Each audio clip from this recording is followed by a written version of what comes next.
Voltamos a apresentar Revista Justiça. Agora em Brasília, 8h44. Finanças. E o coronavírus também vem influenciando nas finanças. Temos as bolsas de valores com queda em várias partes do mundo. Para colaborar, temos a guerra de preços entre Rússia e a Arábia Saudita. E por trás disso temos investidores que estão preocupados sobre onde devem aplicar o dinheiro disponível para isso. Mas vamos falar sobre uma outra realidade que pode até ser uma opção de investimento. Vamos falar de caixas eletrônicos. Você, ouvinte, já ouviu falar que é possível investir em caixas eletrônicos? Pois é, essa é uma realidade que é possível, mas não aqui no Brasil, mas sim nos Estados Unidos. E para falar sobre isso, vamos até lá agora conversar com o advogado aqui no Brasil e especialista em investimentos internacionais, o Dr. Nilo Mingroni. Dr. Nilo, seja bem-vindo ao nosso programa. Bom dia. Bom dia, Sérgio. Como vai? Muito prazer em falar com você, muito prazer em falar com seus ouvintes. Doutor Nilo, antes de começarmos a entrevista sobre esse tema, eu gostaria de saber como é que está aí a situação na Flórida com o coronavírus, o comportamento das pessoas. Como o senhor tem acompanhado esse comportamento das pessoas aí na Flórida? Oi, Sérgio. Na verdade, nós estamos passando aqui um momento bastante complicado. O americano, talvez até, principalmente aqui no sul da Flórida, onde nós estamos, por questões de terremoto, de furacão, sempre que há uma notícia desse tipo, alguma coisa meio assustadora, há uma correria para os supermercados, para os mercados, enfim. E aqui já está havendo um certo desabastecimento de comida, de água. Garrafas de água já praticamente não são encontradas em supermercado nenhum. E os produtos de álcool gel, por incrível que pareça, até mesmo papel higiênico, papel toalha e certos sanitários, né, estão difíceis de serem encontrados. E, doutor Nilo, como é que está a questão das aulas? As escolas aí estão fechadas? Como está isso? Olha, Sérgio, a partir de segunda-feira, hoje, né, estamos já sem... A escola do meu filho, por exemplo, suspendeu as aulas durante toda esta semana. E a semana que vem já era programado, porque todo ano assim de ter um intervalo do Spring Break, né? Isso é comum aqui nos Estados Unidos, ao início da primavera, as escolas normalmente param uma semana, então vai estar suspensa esta semana e a próxima. E com a eventualidade de, se os casos continuarem, ou se a epidemia continuar evoluindo, no regresso, então, ao final do Spring Break, as aulas serem transmitidas online, não sendo mais presencial até que o cenário mude. Aí nos Estados Unidos temos uma diferença do sistema de saúde com a do Brasil. Como a população que sente algum sintoma da doença, ela tem algum suporte, ela recebe algum apoio governamental? Existem alguns centros de atendimento, sim, mas como você sabe, a saúde aqui nos Estados Unidos é bastante diferente da saúde pública aí no Brasil. Nesse ponto, o Brasil atende com muito mais abrangência a população. O sistema de saúde aqui quase todo ele é privado, existem alguns centros regionais que promovem atendimento público, mas é muito diferente do atendimento aí no Brasil. Aqui o sistema que, no caso, mais voltado para o lado social foi o Obamacare, que está aí todo em discussão da sua viabilidade, porque também não acertou exatamente o que se pretendia. Então, assim, essa parte do sistema aqui nos Estados Unidos é mais complicada. Claro que é uma medicina extremamente de ponta, mas é bem mais limitada do que o nosso atendimento amplo para a população em geral. Agora, voltando ao tema da nossa entrevista, doutor Nilo, a que se deve essa volatilidade dos mercados em todo o mundo? O mundo está vivendo um período bastante conturbado, né, Sérgio? Os mercados estão, obviamente, assustados.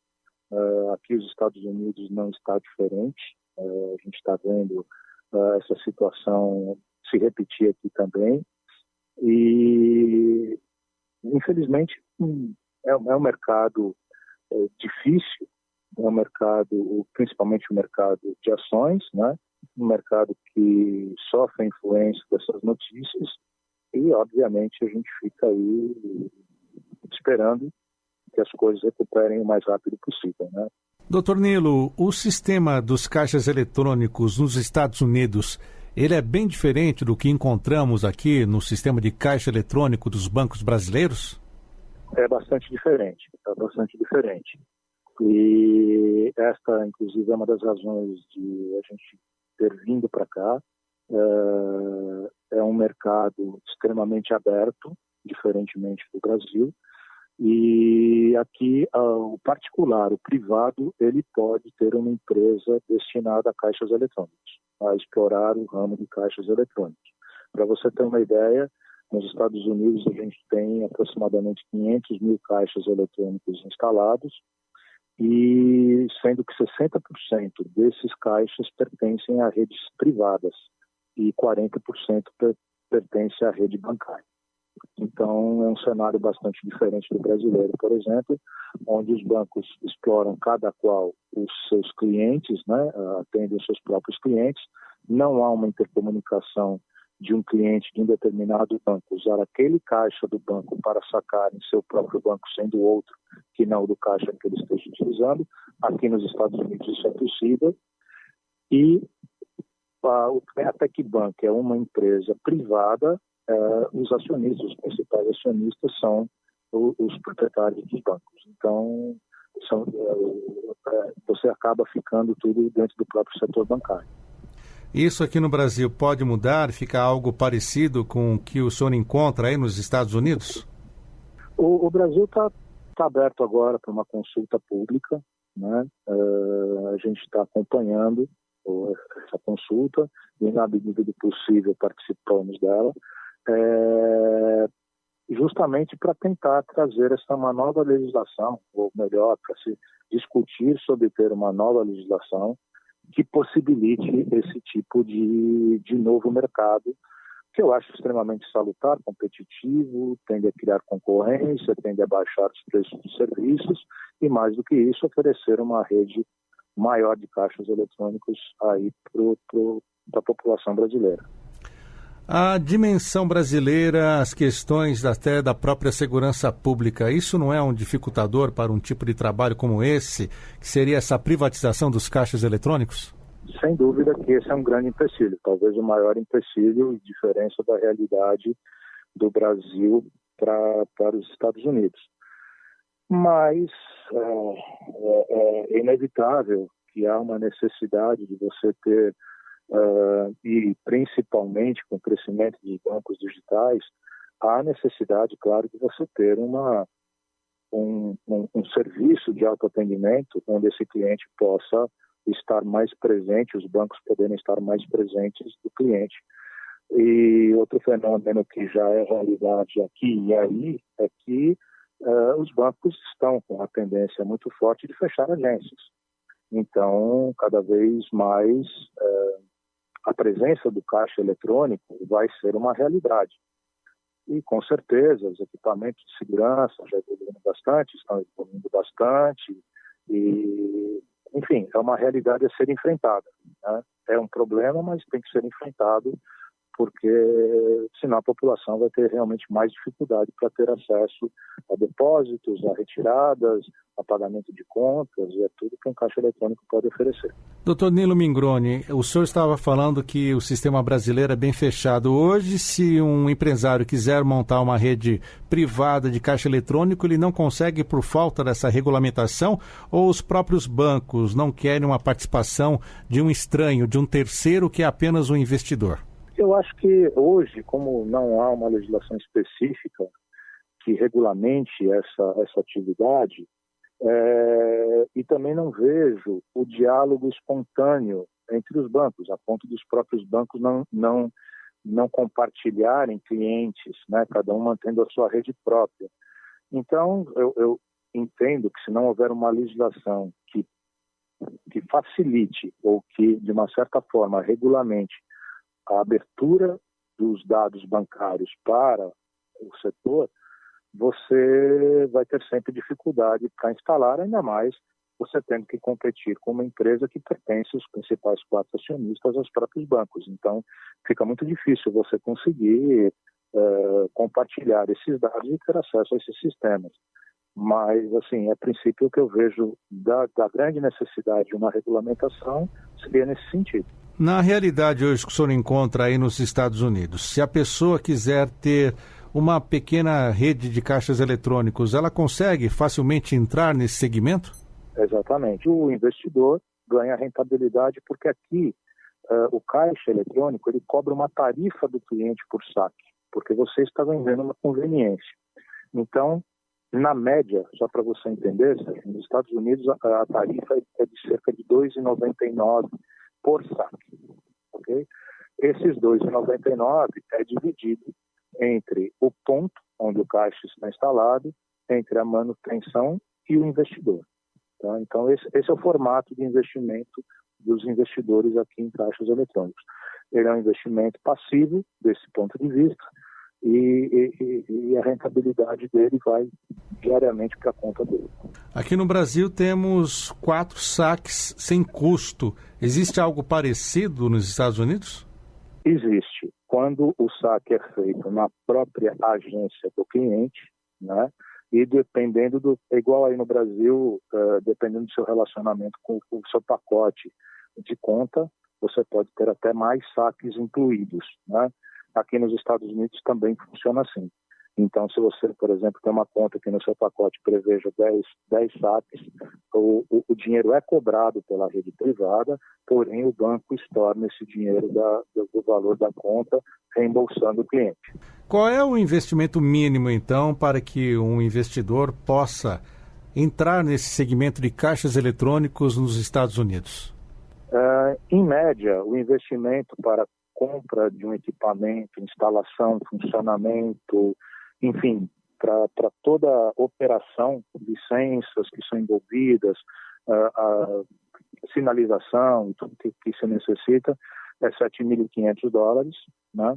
Mais $2.500, que seria o capital para essa máquina trabalhar. O abastecimento dela. A máquina, isso, exatamente.